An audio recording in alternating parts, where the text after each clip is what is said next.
Chers téléspectateurs, bonjour, bienvenue à 30 millions de RC, l'émission des amis de la RC. Alors aujourd'hui, il pleut, une fois n'est pas coutume chez nous. On va donc en profiter pour faire une série de vidéos pour les débutants, des tutoriels, etc., etc., etc. Je vais commencer par un poste qui est très important dans la RC, que beaucoup négligent au départ ou n'y pensent pas tout simplement dans leur budget de départ. En fait, pour commencer en RC, il est absolument nécessaire d'avoir de bons outils. Les véhicules étant très performants, on a quand même une visserie qui devient de plus en plus solide et qui tient de mieux en mieux. On a aussi beaucoup plus tendance à trop serrer ou à les tordre qu'à l'époque des moteurs charbon. Forcément, là, il n'était pas nécessaire d'avoir quelque chose qui tient beaucoup. Alors, pourquoi je parle de l'outillage? Parce que beaucoup de gens vont acheter leur véhicule RC, sortent de la boutique avec le pauvre petit nécessaire d'outillage qui est fourni dans le kit. Souvent les détaillants au passage vous expliquent qu'il vous faut de l'outil. La plupart d'entre eux vont dire bon, c'est pas grave, je vais prendre dans la caisse à outils de papa ou de papy, et ils vont se retrouver à la première réparation avec quelques problèmes, puisque la visserie pour nos petits modèles utilise des petites clés qui ne sont pas toujours répandues dans le commerce. Sauf bien sûr en 1/8e ou 1/5e, là on attaque des tailles normales, mais après tout ce qui est petite visserie de 1/8e ou visserie de 1/10e, on est vraiment dans les petites têtes de vis.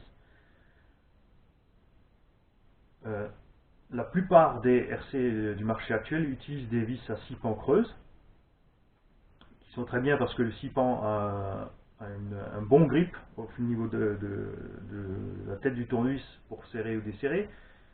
L'inconvénient de ce type de vis, c'est que comme le 6 pans est au centre de la tête de votre vis, et que vous avez une bonne accroche, vous allez pouvoir serrer relativement fort votre vis, ou utiliser de la loctite selon l'endroit où elle se trouve.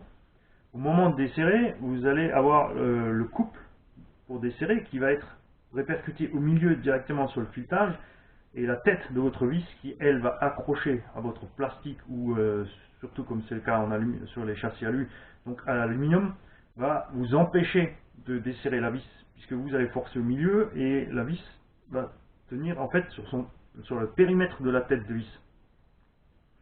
Là, soit vous allez riper, soit vous allez, si vous avez de l'outillage de mauvaise qualité, tout simplement casser votre tournevis ou vos clés Allen. Donc évitez absolument les marques Brico Machin, Brico Bidule et compagnie. Achetez de l'outillage de bonne qualité, c'est absolument nécessaire. Parce que l'outillage de mauvaise qualité va soit s'abîmer lui-même, soit abîmer au passage votre vis, et ce qui va ensuite compliquer le démontage même avec des bons outils. Dans votre caisse à outils, il sera donc nécessaire d'avoir des tournevis Allen ou des clés Allen, à vous de voir ce que vous préférez. Évitez les tournevis qui ont des sphères au bout.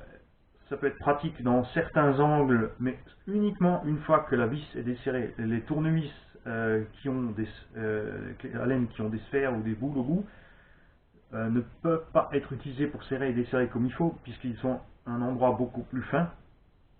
La tête étant arrondie, vous n'avez pas un ongle parfaitement plat. Donc, à proscrire pour serrer et desserrer. Uniquement quand vous aurez débloqué votre vis, vous pourrez vous en servir, comme c'est le cas par exemple sur les tourelles avant du VMAX. Vous avez un angle, c'est du grand n'importe quoi, donc vous serez plus amené à utiliser ce genre de tournevis. À éviter globalement, je le répète. Ensuite, vous avez les types, donc ce sont des embouts pour mettre sur les visseuses, vous avez des courts et des longs.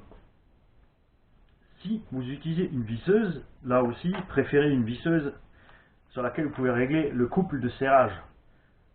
Personnellement, j'utilise entre 0,3 et 0,5 décanewtons pour le couple de serrage, et ensuite un petit contrôle avec le tournevis. L'autre chose à ne pas faire avec la visseuse, ce sont des vitesses élevées. En fait, si vous avez une vitesse de rotation très élevée, la vis va chauffer. Dans le plastique notamment, vous allez endommager votre plastique. des pinces, plates, à bec, etc. de toutes sortes. Bon, là, la qualité est un peu moins importante puisque ce sont des outils quand même un peu grossiers. Vous aurez toujours livré avec, généralement, sur la plupart des constructeurs, une petite clé en croix qui est de bonne qualité. On a différents modèles, on en a des plus petites, on en a des plus grosses. On a aussi les clés qui incluent l'hexagone de 17 ou de 23 ou de 12 pour vos roues, 8, etc.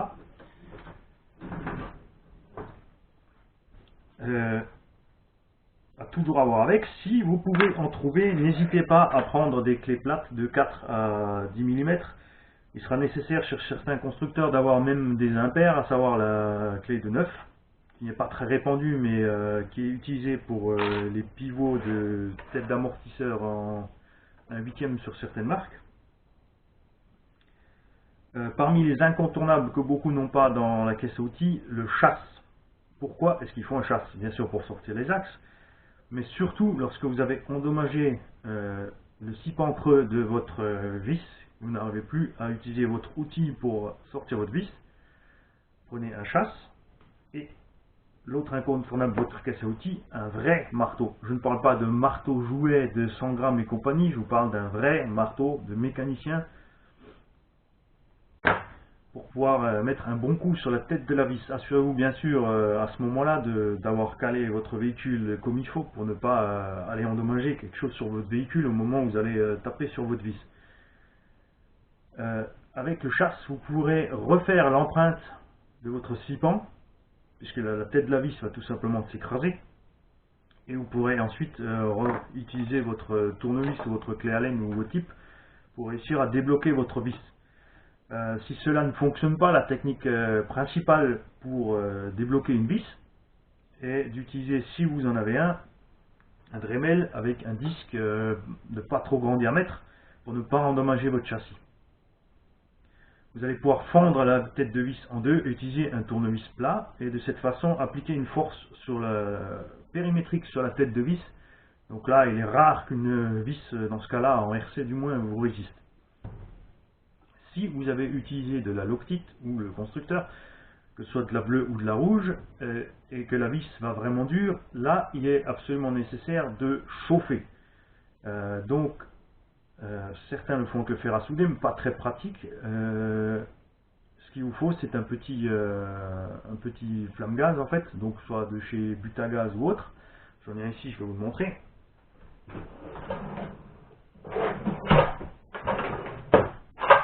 Je le retrouve.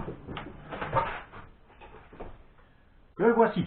Donc, ceci permet de faire une petite flamme, donc un point de chauffe très précis. Assurez-vous forcément de ne pas faire ça sur un châssis plastique ou sur des pièces qui craignent la chaleur. Il faut chauffer rapidement pour ne pas que la chaleur se diffuse trop longtemps. Et la Loctite va tout simplement craquer, vous pourrez la desserrer, tout comme c'est le cas par exemple pour la glu sur les pneus.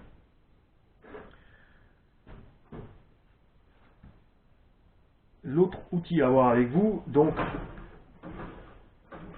comme je le disais, pour les hexagones de 17, souvent les constructeurs vous livrent certaines clés qui ne sont que de la tôle emboutie. Alors là c'est pareil, si vous avez serré comme il faut vos roues ou monté à la Loctite ou n'importe, vous allez vite endommager vos hexagones, donc préférez acheter une vraie douille de 17 mm ou 23 ou 24 selon ce que vous utilisez. Il n'est pas absolument nécessaire d'acheter tout un jeu de cliquet d'un pouce ou tout simplement cliquer avec. Il vous suffit d'avoir un T qui se retrouve, on peut trouver relativement pas cher dans le commerce. Là, vous pouvez prendre du brico-machin, brico-bidule, puisque c'est pas quelque chose qui est utilisé à son plein escient sur nos modèles réduits. Donc je crois que j'ai fait le tour pour l'outillage, à savoir pour moi personnellement la meilleure visserie qu'on puisse trouver en RC se trouve chez Tamiya. Alors là, quoi? Des vis cruciformes, mon Dieu! Oui, tout à fait, des vis cruciformes, parce que les vis Tamiya, contrairement à beaucoup d'autres vis cruciformes chez beaucoup d'autres constructeurs, sont fondues. Alors pourquoi Tamiya a fondu ses vis? Et ils font ça depuis que je les connais, donc en 1985 ou 6, par là. J'ai commencé avec Tamiya. Tamiya utilise des vis cruciformes parce qu'avec le tournevis cruciforme, contrairement à votre tournevis 6 pans qui est plat au bout, la vis est creuse plate, donc vous avez une très bonne accroche. Le tournevis cruciforme est conique. Donc quand vous allez serrer votre vis, c'est pour ça qu'elle est cruciforme, vous allez utiliser votre cruciforme, arrivé à un certain point de serrage, vous allez tout simplement glisser et sortir de la vis. Donc ça évitera de trop serrer les vis. Sauf forcément pour ceux qui compriment le véhicule entre leur poids et l'établi ou le sol pour réussir à aller serrer leur vis pour être sûr de bien endommager le filetage. Et là intervient ensuite donc la fente de la vis pour le démontage. Vous allez utiliser votre tournevis plat et non le cruciforme. Ce qui va vous permettre, comme je l'ai dit tout à l'heure, d'appliquer une force sur le périmètre de la tête de la vis, puisque c'est généralement sur la tête de la vis que ça coince et non pas dans le filetage, sauf si vous avez utilisé, comme je l'ai dit, de la Loctite. Toujours avoir aussi une tasse remplie de café, parce que certaines vis vont vous tenir vos soirées pour réussir à les sortir de là proprement sans endommager tout le reste. Alors avant de trop endommager la visserie, n'hésitez pas à contacter un professionnel. Si vous avez un garagiste sympathique dans le coin, n'hésitez pas à aller voir votre garagiste avant de tout endommager sur votre véhicule. Les mécanos ont 136 000 trucs et astuces pour réussir à débloquer vos vis. Alors à bientôt pour la suite.